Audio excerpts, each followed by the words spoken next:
The engines on the island of Sodor love the summer. The Fat Controller arranges lots of concerts. Music can often be heard drifting through the air. The engines do enjoy it.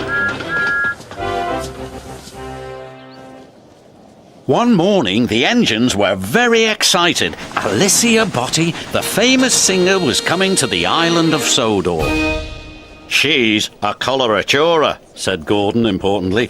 "What's a coloratura?" asked Thomas. "It means she can sing high notes very, very loud." "The Fat Controller will choose me to collect her," boasted James. "I'm the brightest and the shiniest." "Nonsense! I'm the most important," huffed Gordon. Thomas wanted to feel important too. "He might choose me," he said hopefully. "Well, one thing's for sure," said Gordon. "He won't choose Dirty Percy." "Don't call me Dirty Percy," he chuffed crossly, and he wheeshed away. But the next day, the Fat Controller didn't choose Gordon, and he didn't choose James. He chose Thomas. "Make sure Annie and Clarabel are squeaky clean," he said. "Yes, sir," said Thomas proudly. He felt very important indeed. "Move aside, Dirty Percy," chuffed Thomas. "I'm the important engine today." "But I need a washdown," wailed Percy. "My passengers will laugh at me." "But I have to be squeaky clean," huffed Thomas, "so you'll just have to wait." "I can't wait," grumped Percy. "I'm a guaranteed connection." And he chuffed away. Soon, Thomas was shiny and squeaky clean. He felt more important than ever. But as the workers coupled Annie and Clarabel, they heard a strange noise. "What's that?" asked Thomas anxiously. His driver quickly oiled Annie and Clarabel's undercarriage. "That should take care of the bothersome squeak," he said. On the way to the docks, Thomas heard the squeak again. He was worried. It didn't sound like his squeaky clean squeak. Thomas squeaked noisily into the quayside where Alicia Botti was waiting.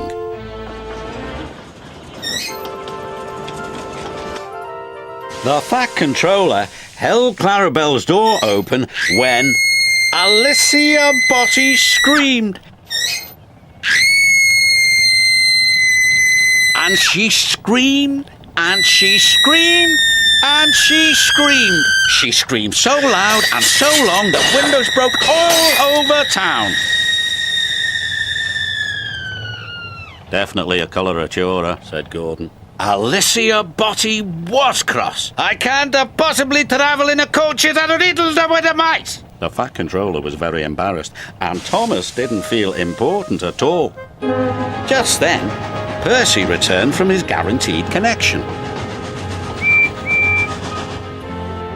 "Look at the little green engine," Alicia Botti exclaimed. "So sweet and dirty, like a proper steam engine." "Peasant," Gordon huffed snootily. "Yes, I am pleasant," smiled Percy. He was glad somebody noticed. Alicia Botti boarded the train and Percy steamed away. He felt very proud. Later, Thomas saw Percy at the washdown. "I'm sorry I called you Dirty Percy," said Thomas. "You go first." "Thanks, Thomas. It feels good to be friends," said Percy. "But where is your mouse?" "You'll see," grinned Thomas. That night was Alicia Botti's concert. Her voice carried across half of the island. The Fat Controller had made the little mouse her very own home in the corner of Tidmouth's sheds, and Thomas named her Alicia.